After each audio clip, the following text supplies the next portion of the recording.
নমস্কার, শুভ সকাল। আজ 17 সেপ্টেম্বর বুধবার।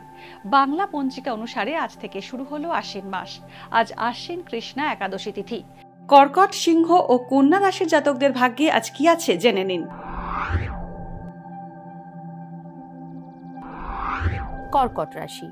ভালো করে না ভেবে কোনো সিদ্ধান্ত নিলে ক্ষতির সম্ভাবনা রয়েছে। জ্ঞাতি শত্রুতায় বিব্রত হতে পারেন, গলার সমস্যায় কষ্ট পেতে পারেন। অসৎ ব্যক্তির থেকে দূরত্ব বজায় রাখুন, নয়তো আইনি সমস্যায় পড়তে পারেন। ছাত্রছাত্রীরা উচ্চশিক্ষায় নতুন দিশা পেতে পারেন। সুনামহানির চেষ্টা হতে পারে। সিংহ রাশি। নতুন বাড়ি কেনার যোগ রয়েছে। আলস্যের কারণে গুরুত্বপূর্ণ কাজে দেরি হতে পারে। ইট সিমেন্টের মতো ইমারতি দ্রব্য এবং প্রমোটিং এর ব্যবসায় উন্নতি হতে পারে। চাকরিজীবীরা নতুন চাকরি পেতে পারেন। দুর্ঘটনায় আঘাত লাগার সম্ভাবনা রয়েছে। অপ্রাসঙ্গিক খরচ বাড়তে পারে। কন্যা রাশি। অংশীদারি ও যৌথ ব্যবসা এড়িয়ে চলুন। ব্যবসায় উপার্জন বাড়বে, কিন্তু সঞ্চয় কম হবে। বিজ্ঞাপনী চমকে প্রভাবিত হয়ে প্রতারিত হতে পারেন।